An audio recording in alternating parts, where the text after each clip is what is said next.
As you can tell, in this seat is usually where you find Atif, but he is not here today. Today you have me. I am your host today. So welcome to this week's Conversations with Creators, hosted by me. If you don't know who I am, my name is Humai Mustafa, and I run Happy Monday with Atif, who is my business partner and my husband. We created this series, the Conversations with Creators series, a few weeks ago with the intention of creating a space to talk to other creators, to learn about them, to tell their stories, and that's what we're gonna do today. So when I think of a content creator, I typically think where my mind first goes is branded content, because that's what Happy Monday does. We create content for brands in fashion, in music, retail brands, that kind of thing. But the spectrum of content is so broad and so wide. Our guest today works in the news industry, and I'm super excited to have her join our conversation. She is a good friend of mine, one of my best friends from college. She's been in the media industry for about 12 years now. She's a digital content creator at a news network where she has created her own award-winning show. It's called The Break, and it takes a news topic, it breaks it down into an easy, digestible, understandable form, and it's in a social-friendly format.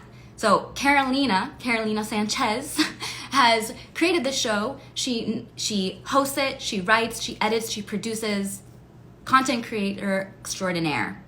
So even though we do a little bit of a different type of work in different industries, there's a lot of similarities in what we do and how we do it, and the fact that we're creating content and thinking about social as well.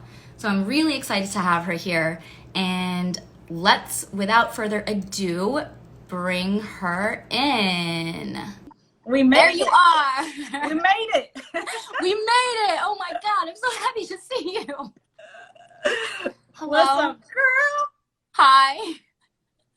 Man, I was struggling between glasses, no glasses, glasses, and no glasses. I like both. What are you gonna feel most comfortable in? Because that's what matters most. Honestly, I would have my glasses on, but there's smudges on them, so I can't see clearly, and I don't have a cloth in here. You didn't prep for this? You didn't clean those glasses first? I took them off to put on some mascara for you. It's my first time putting on mascara this quarantine. You got all your little fingertips on them? And I got my fingertips on them. The struggle, baby. All right. Okay. Well, you're here. That's all that matters. I'm excited to have you here. I'm excited to be here. Yeah, I gave a little intro around who you are before you joined, but I would love to hear from, in your own words, who you are and what you do. Who am I? I am a journalist, first and foremost. My passion for that started really young, when I was in 6th grade, I want to say. Anyway, I've taken that journey from New York, where I met you, brought it over to Houston, and was an AP, worked my way up, worked in several different spaces, and now I'm in digital. I'm a digital content creator, so basically I create content for the Fox 26 website, all of our social platforms, and beyond, because I also work on special projects. And as you mentioned, I also launched an award-winning show. It's awesome to say that. Yeah, you got a Telly Award and Emmy nominated. Just yes. Awesome. I lost 2 Emmys. Yeah. Yeah, I would love to be able to say that.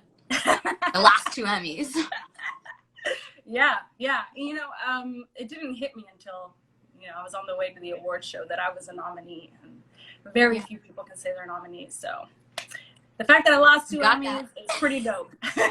No, that's amazing. So as I had mentioned earlier as well, I think you're a content creator, you create content. We're in different fields, different industries, but I think there's a lot of similarities between what we do and how we do it. Yeah. I think one of the biggest things would be speed. At Happy Monday, we're constantly working on fast deadlines, staying relevant and getting content out quickly. You work in the news. The news cycle, constantly changing, right? So what does that look like for you in terms of turnaround and deadlines? So in the morning, like I said, I have two different job roles, right? So my main job is the digital content creation. So I'm making sure the news is out as quickly as possible on Fox 26. And on top of that, I have my show.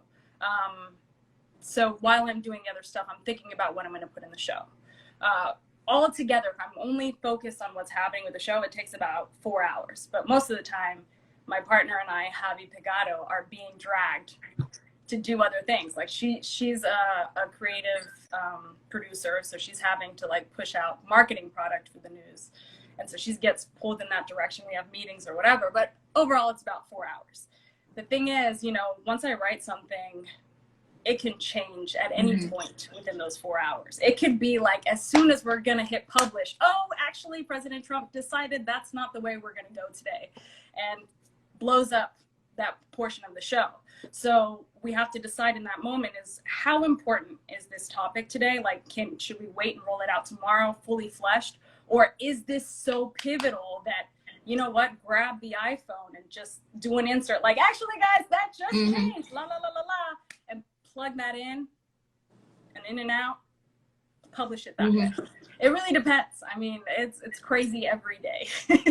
Yeah, it sounds very similar to what we do when we are shooting live events and we're like, gotta get it out by this time before the next thing happens.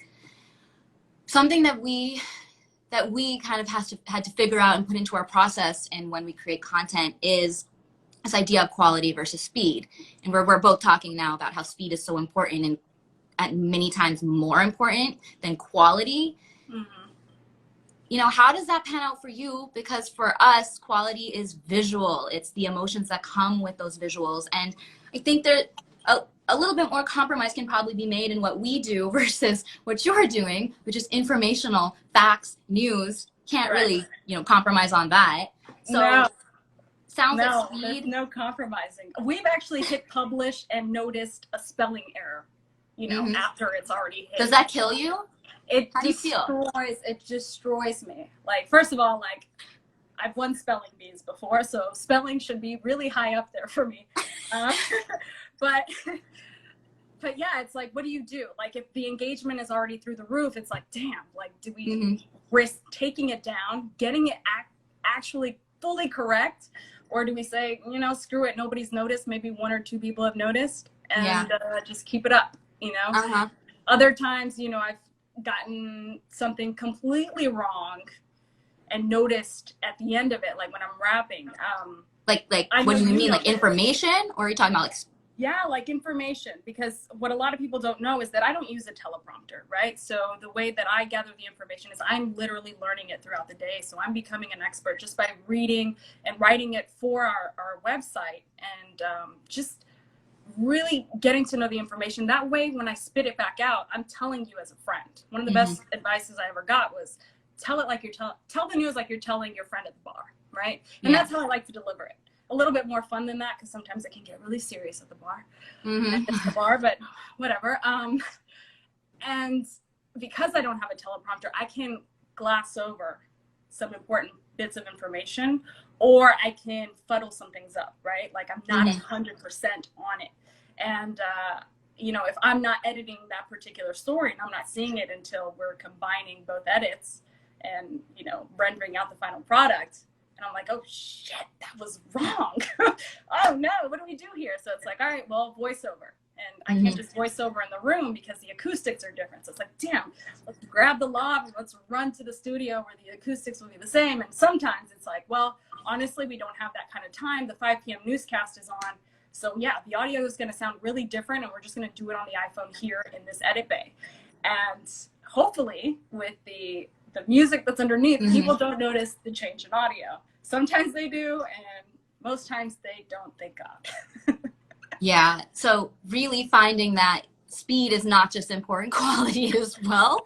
Both are necessary, but they are so hard to deliver. They're the so juggling act. Yeah. I mean, I love watching you on the break. You're meant for this. This is your personality. It's amazing to me that you don't use a teleprompter. Like, that's your process of doing this and creating that, and like really being a part of it and sharing that with people is really you, right? It's a part of who you are. Which it's always felt like natural to me when I see you doing this and talking about it.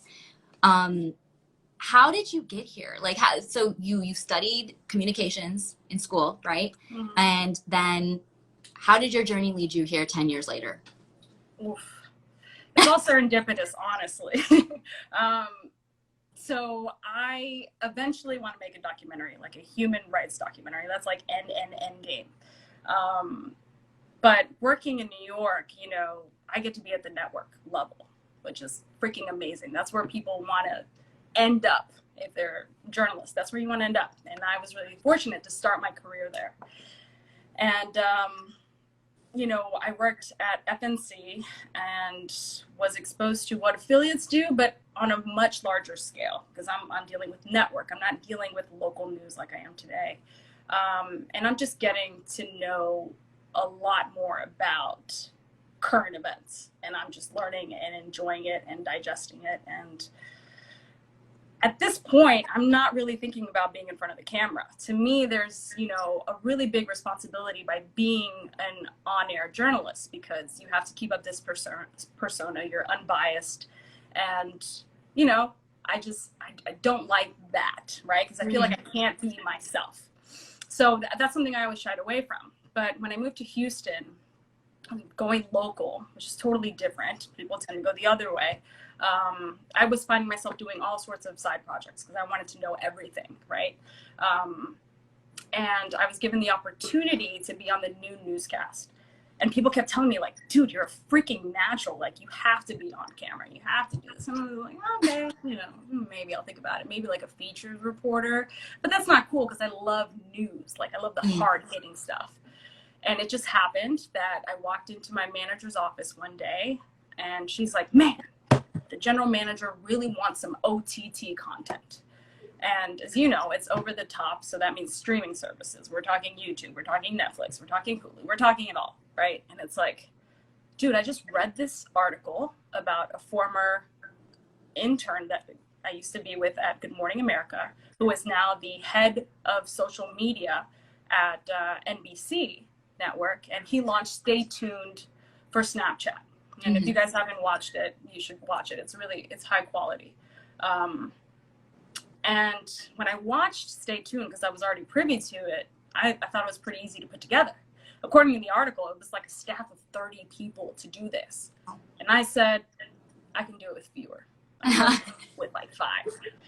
So my manager was like, woo! She's like, it looks like a great product. Do you really think you can do it? I was like, honestly, probably not with these news editors, because, they're using EDIAS. They're used to just cutting in and out. So it's not really thinking outside the box like Stay Tuned does, because it's for social media. Like social media, you got short attention spans. You need the flash, you need the GIFs, you need all that stuff. So I contacted the creative services department, and I hit up a manager, and at first he was like, oh, I don't think so. So I went underneath him to somebody I'd been working with, Javi Pagado, and I was like, yo, do you think we could do this? Immediately, she's like, hell yeah, we can do this. I was like, damn, that's the attitude I need. So once she said hell yes, I was like, let's cook something up. So I told my manager, I was like, I'm gonna take this on, like whether you like it or not. She's like, no, do it. So we had the support of my manager and her manager, and she and I just took off running and did this.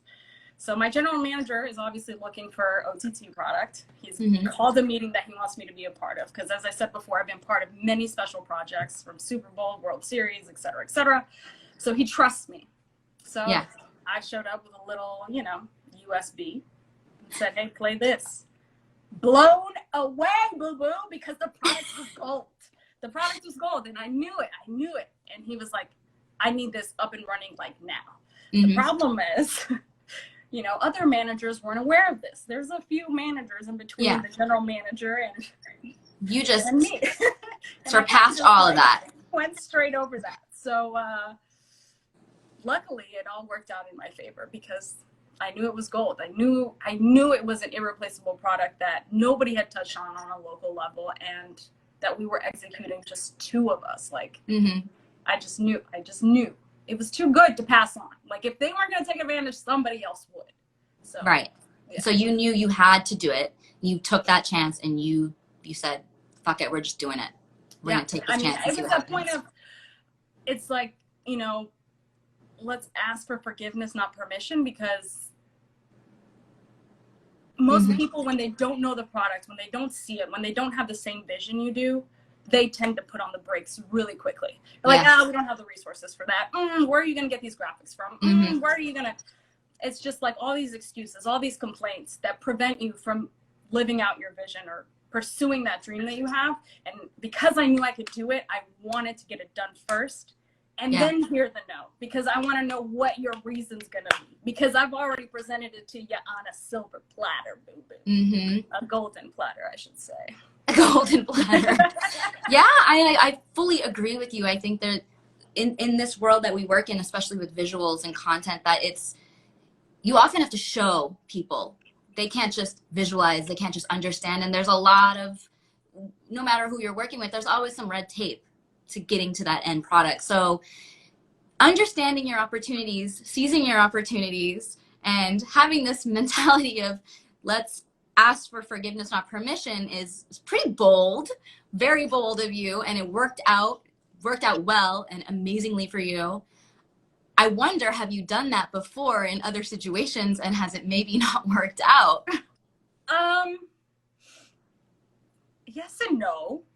I think, I knew what I was dealing with, right? I think it's a huge risk, and I don't recommend you always take that sort of risk. Calculated risk. It's got to be a very calculated risk, because what are they going to say to me? No, right? Like, it wasn't so bad that I was going to lose my job, right? It's not like my news director was going to be like, oh my God, you went over my head with this project that you're doing on the side, and we're going to have to let you go. Yeah. Because I knew I was bringing something of value to the company, right? It wasn't just for me, and it wasn't just for Hobby. It wasn't just for my manager or my direct manager or ProMeek. It wasn't just for my GM. I mean, it was for the greater good. Yes, it's for the greater good, right? My name's on it. I'm the face. but yeah, you got to weigh those out, because sometimes if you don't ask for permission, it can get pretty ugly. Like, we filled out our credentials to go to South by Southwest without asking for permission. Wow. So we You're got on a streak now. We actually got really scolded about that. HR was involved in all sorts of things. But at the end of the day, we went and we produced content for the national group. So, as long as you can put the money where your mouth is, where you can walk the talk that you're talking, I think you can get away with asking for forgiveness. Know your situation. Yeah. You gotta be careful. Yeah.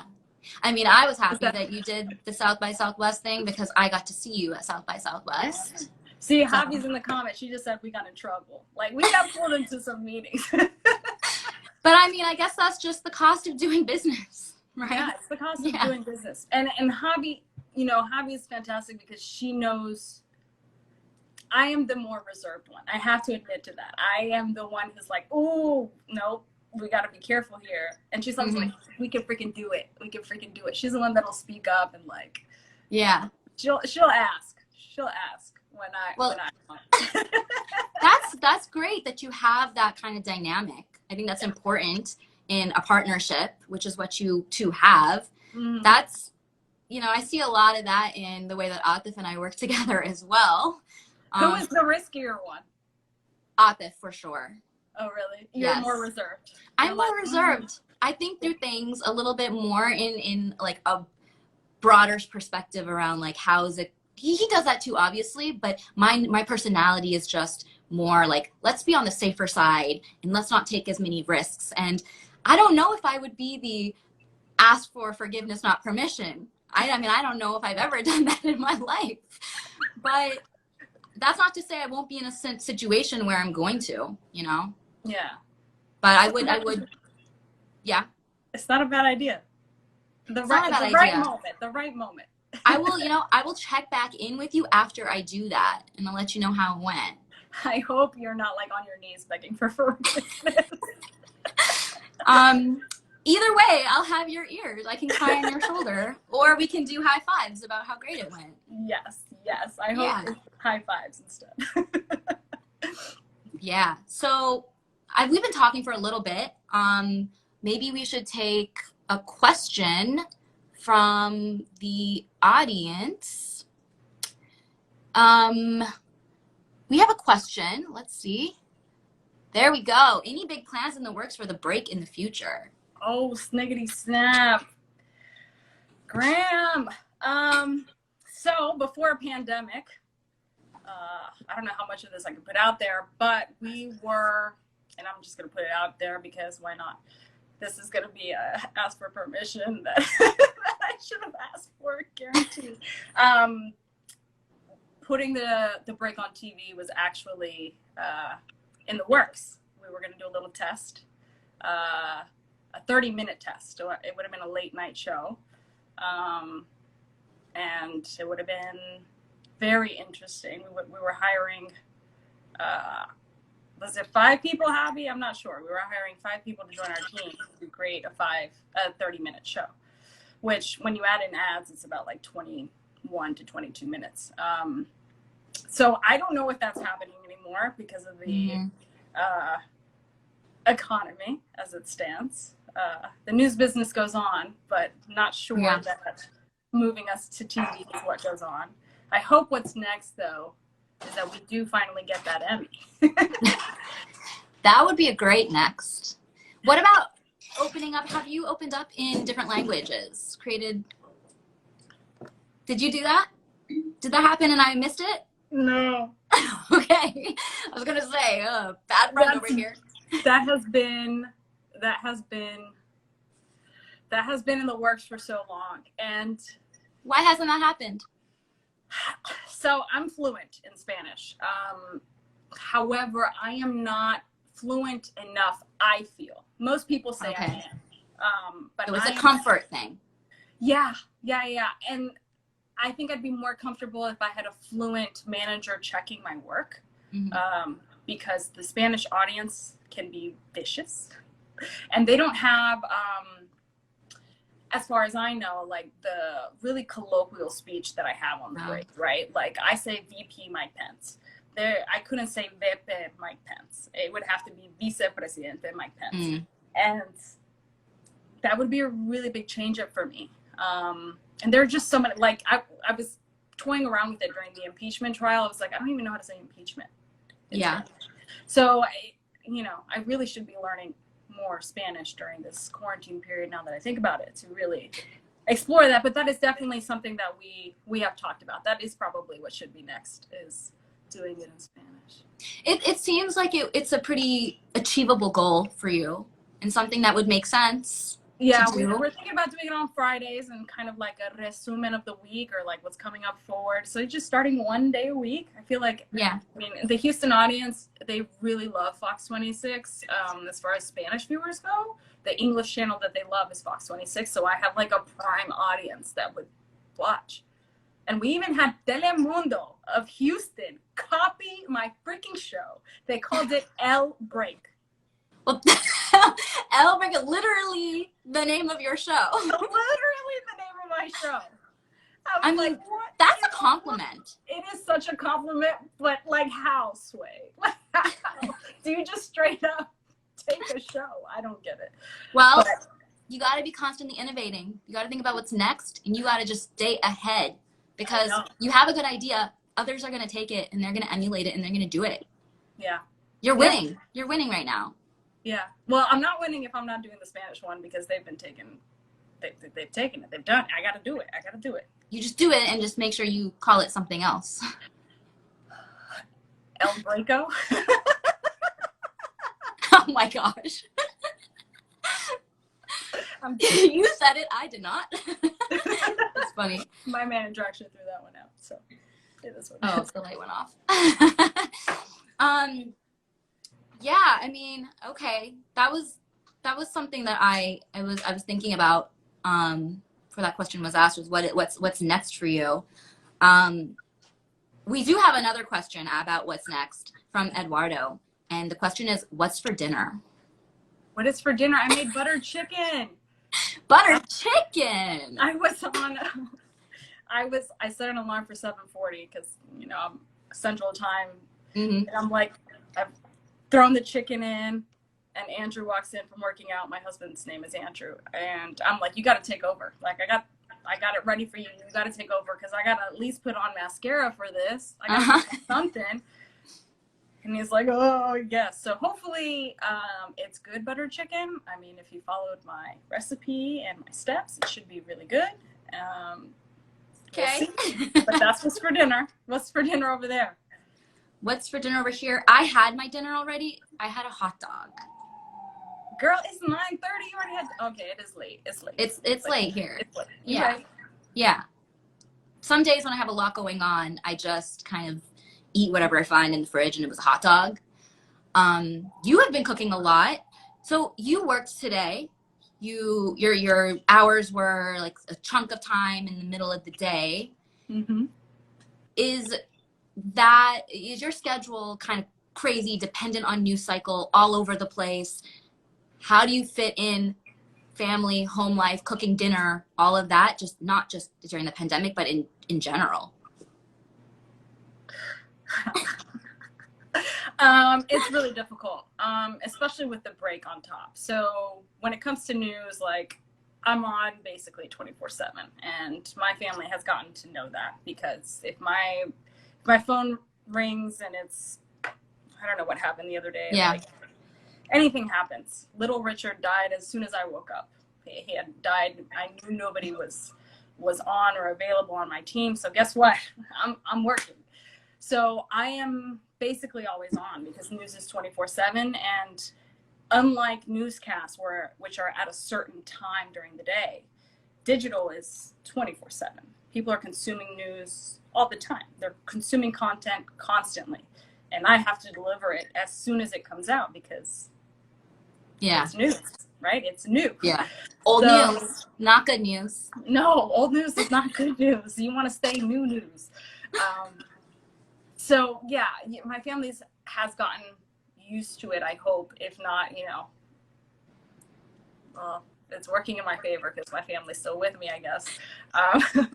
But as far as balancing like the home life with it, it can get difficult because, my son's here for the summer. I'm trying to keep it fun and lively for him, give him the attention he needs. Because I'm here, I'm present, right? So it's not like I'm away, like I'm present. So I need to support him.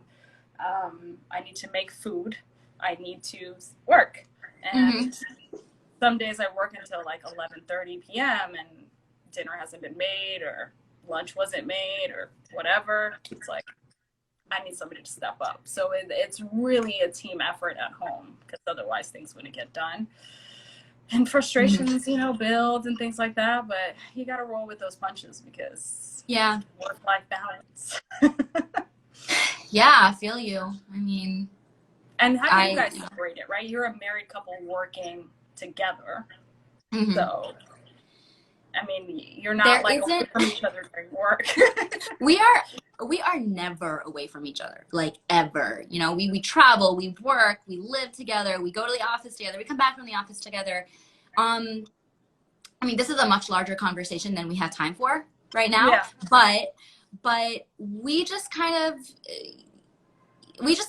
figured it out. We just we take some time when we need to, but overall we've kind of just our days kind of just meld into one. We don't have any personal or professional. Like when we come home, we try to kind of turn off from work and just do our thing, watch TV, talk to each other, and not be talking to each other about work, right? But that's really difficult. It might be easier if we didn't work together, but it's kind of all the same thing. But I enjoy it. I like it. I love it. I like what I do.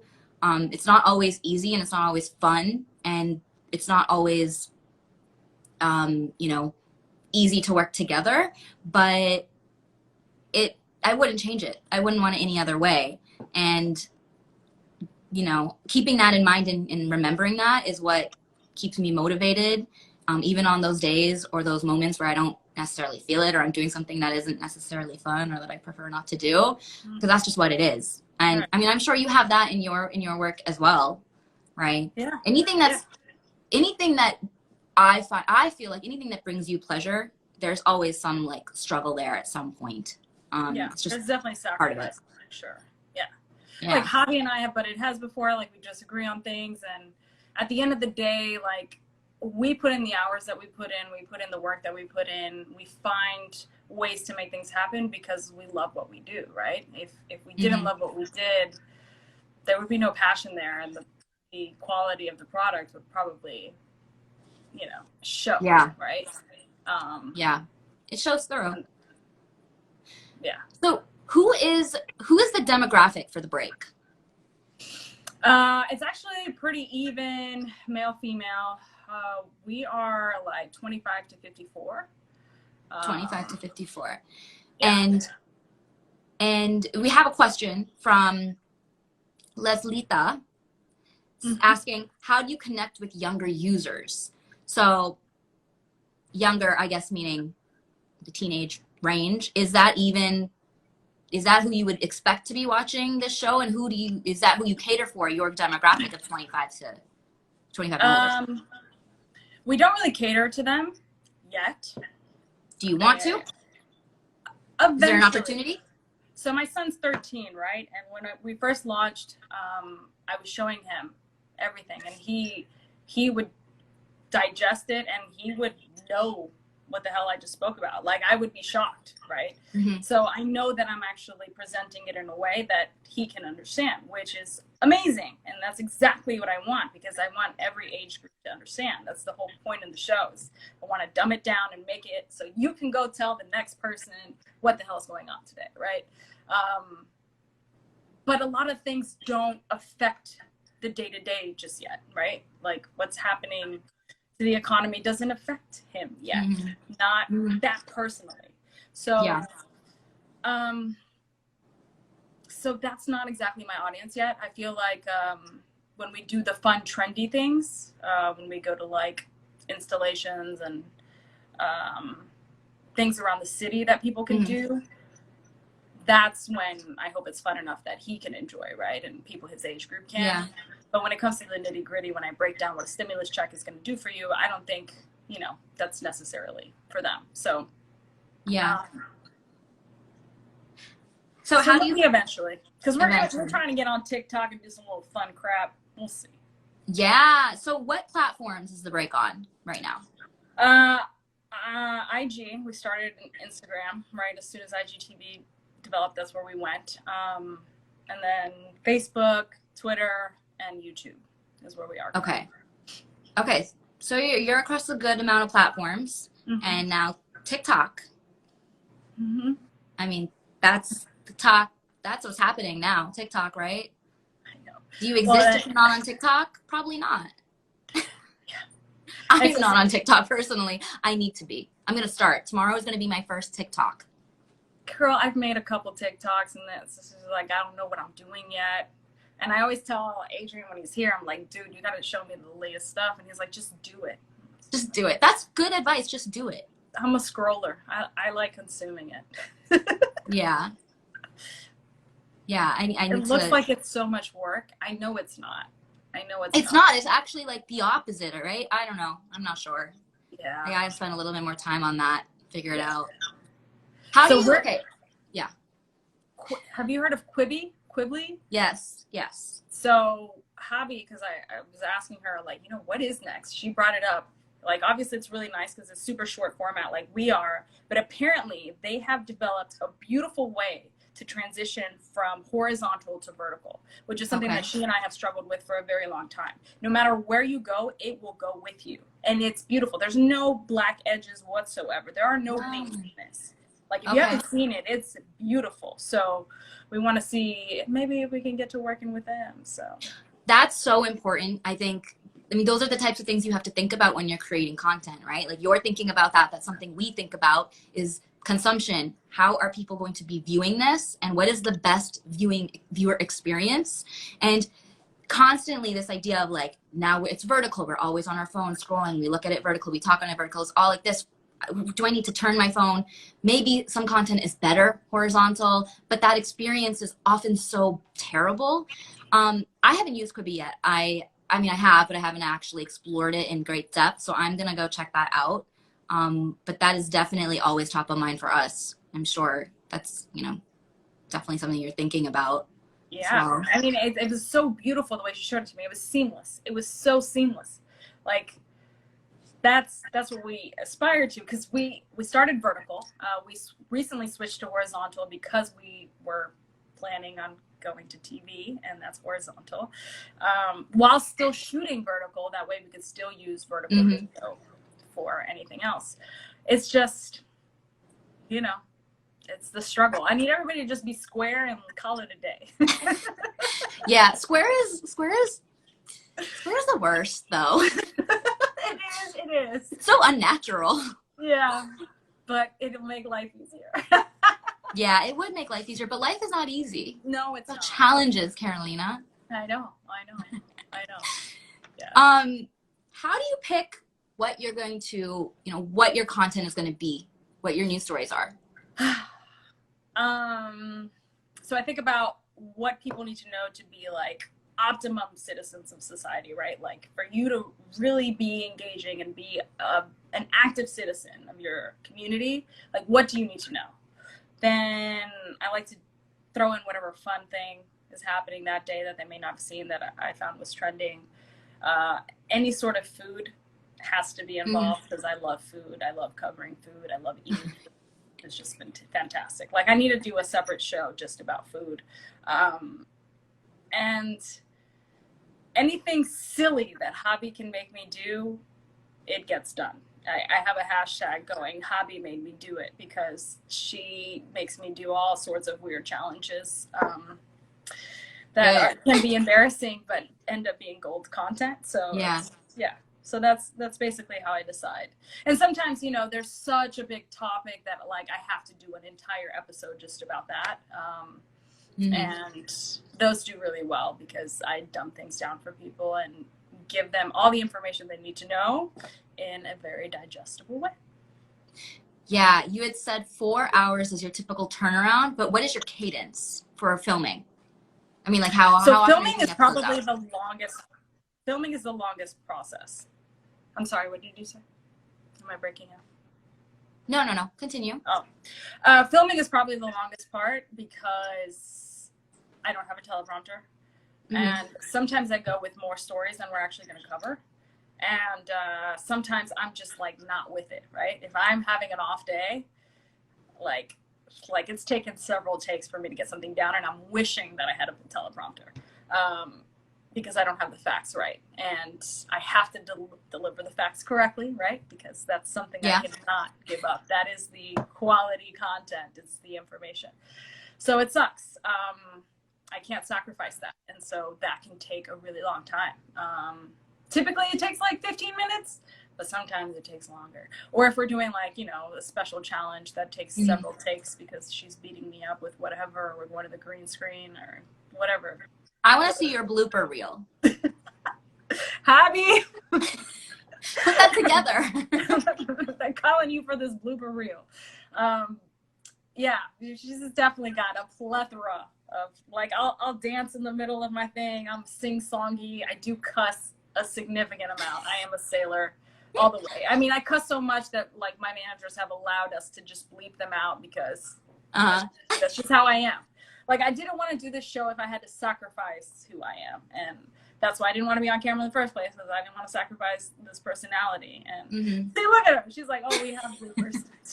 Bro, if anybody has bloopers, it's Hobby. Like, there are some things that I'm like, please delete that. Like, I don't want that to ever surface. But I know she's got it, like, in her back pocket somewhere. Oh, the X-rated bloopers. What are these people saying? Okay, so... naked on set.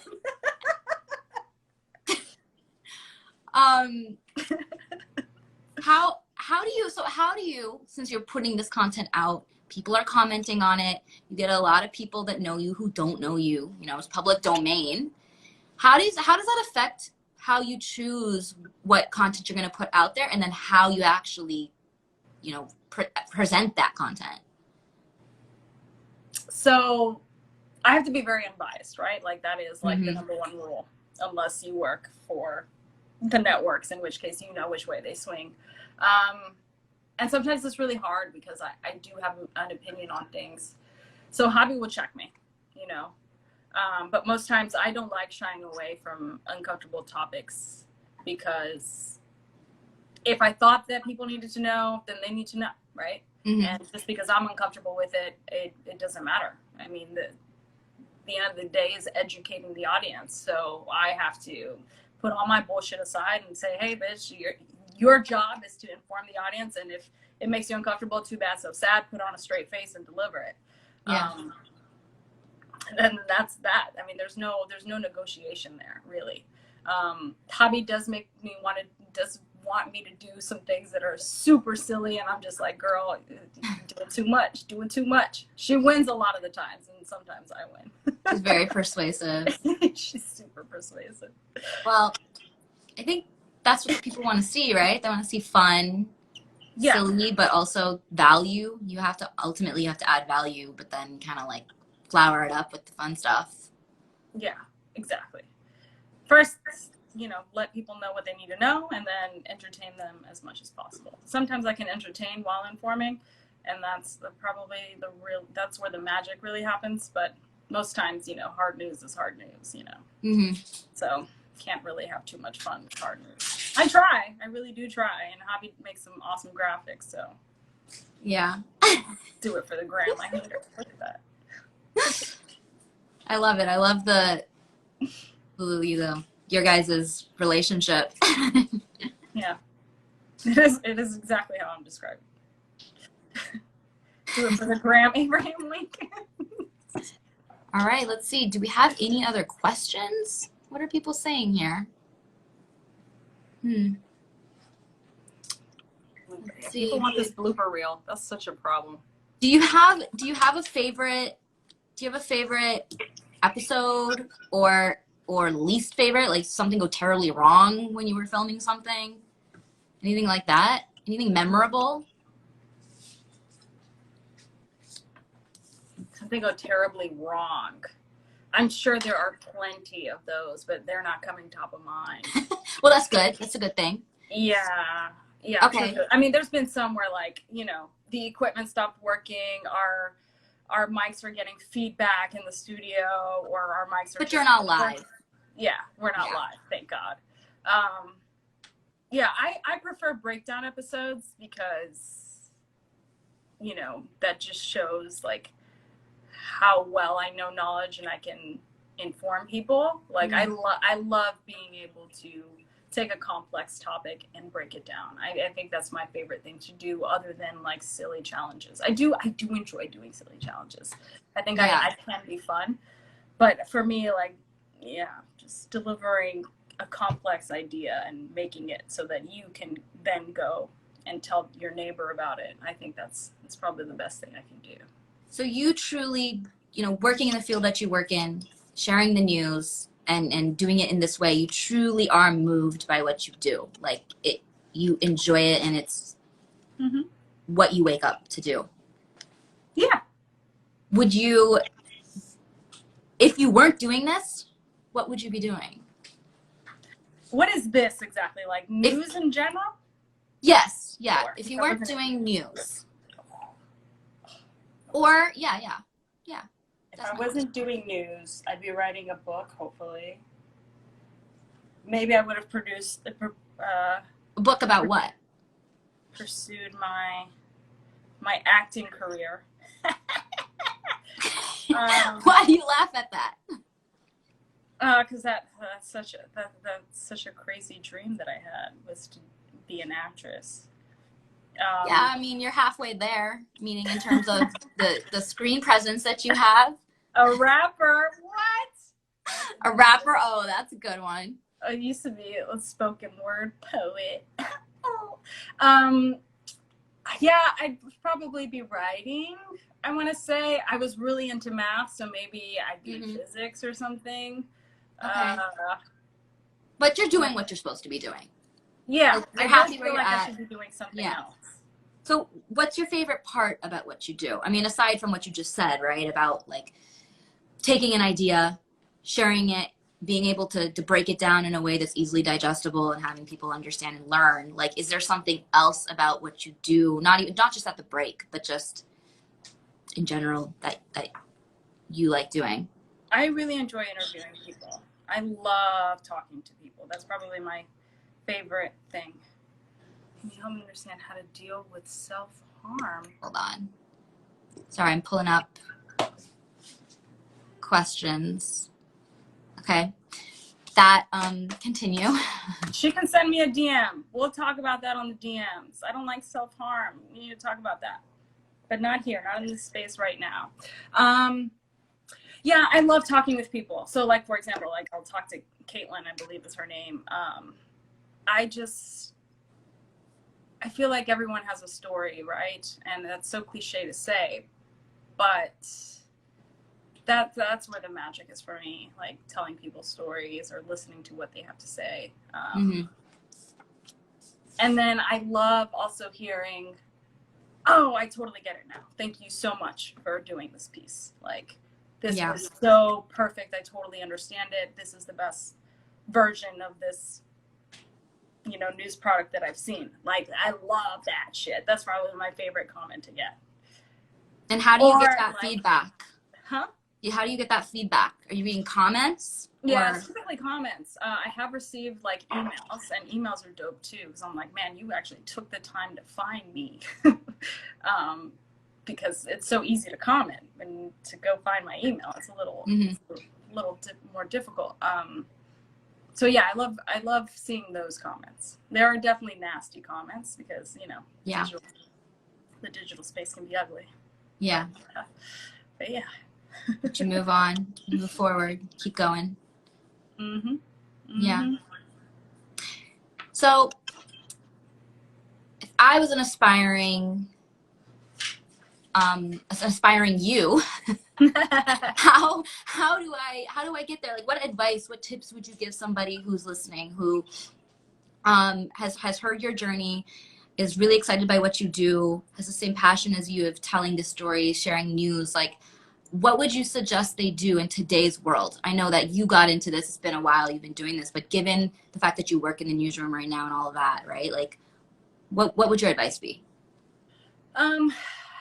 So the way that I work, I love to be a master of all. Like, I love to have a job, fully understand it, know every part of it, and then do more. I think the opportunity, I was able to take this opportunity because I had already shown my efforts in previous aspirations within Fox 26.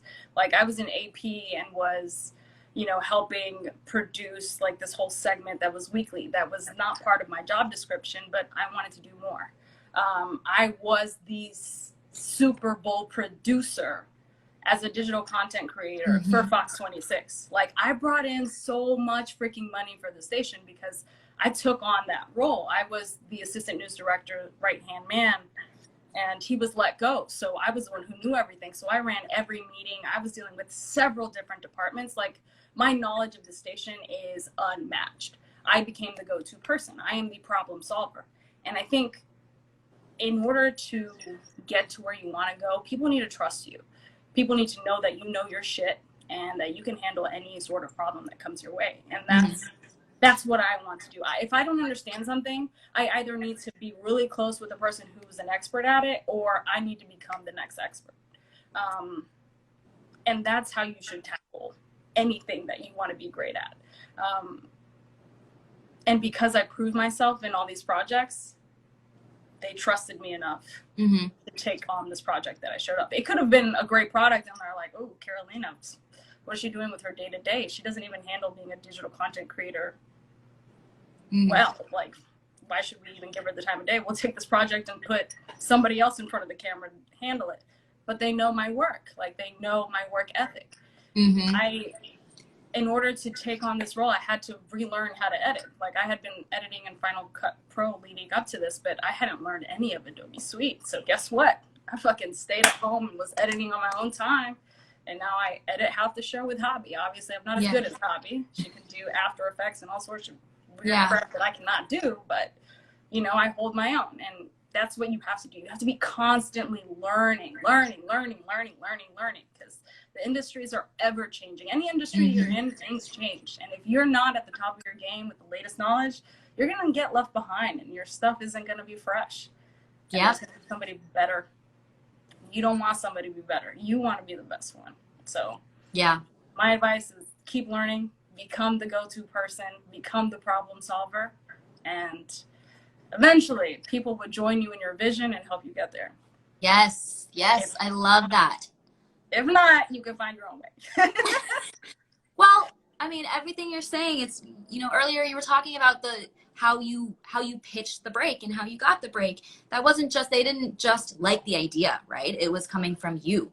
You had already proven yourself in so many other ways. You would come to them buttoned up and with your shit ready. So, like you said, there's always someone vying for that spot, and it's got to be you. So you got to make sure that you're ready.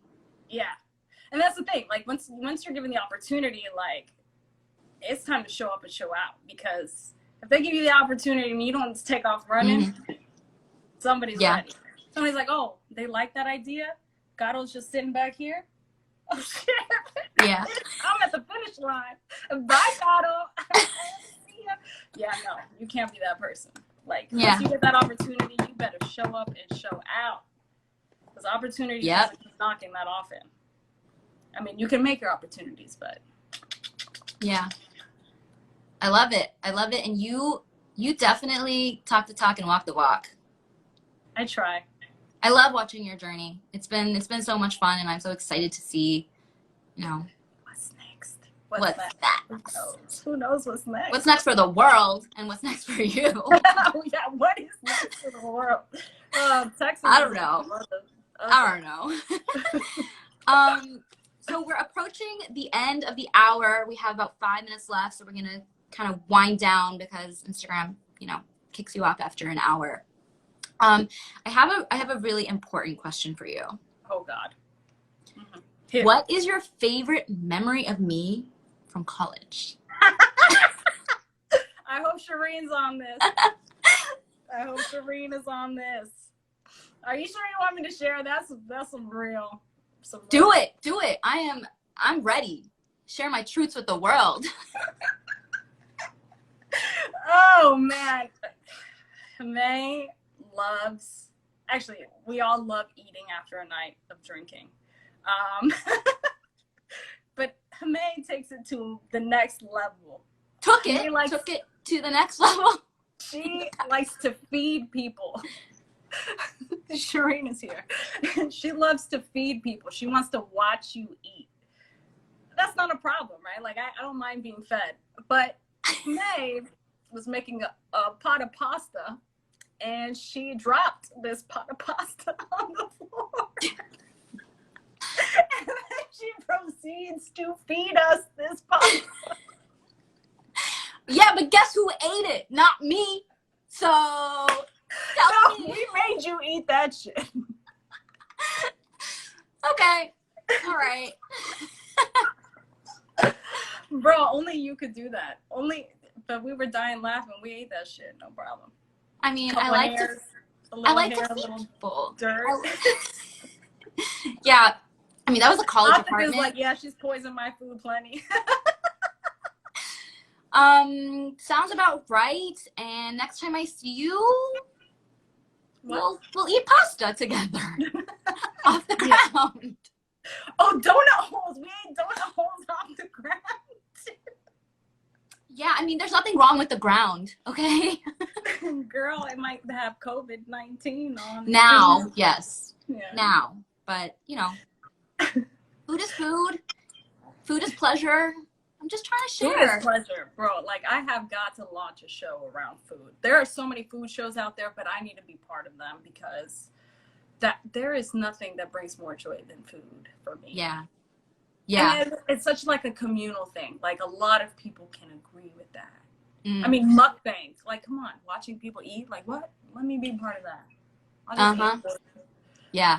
If I didn't have to gain all the weight, Well, just work out. I have been on a workout journey, boo-boo. Yes, ma'am. Been closing my Apple Watch rings. Oh, yeah. You got you're doing well. I am not, but that's, separate conversation. So, yeah. So what's next for Happy Monday? Y'all been hit by a pandemic. Yeah, I know. So we have 2 minutes. I'll give you the high level. Yeah, with everything that happened, don't have to explain to any of you what's going on in the world, but our business was like highly rooted in live events and in-person events and, you know, community. So we've just kind of had to shift a little bit and think about what are we good at, what can we do, and how can we, what are the opportunities for us, and how can we, you know, create content in this world with the landscape that we're living in. Live streaming, Love it. AR filters, you know, there's so much you can do. It's just a matter of adaptability and pivoting and innovating.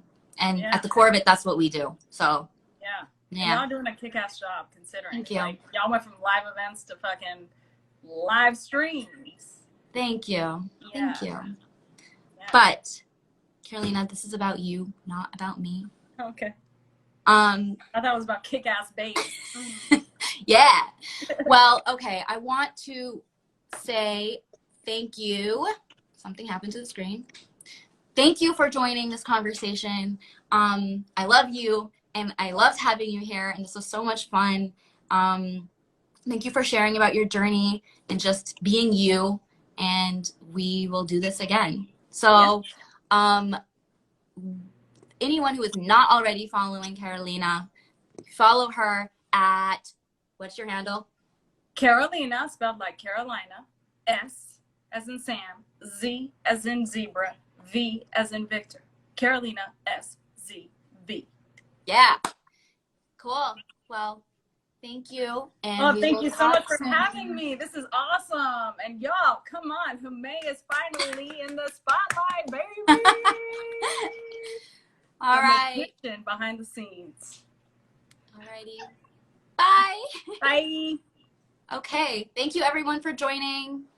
Great conversation, and we will be back next week. Bye.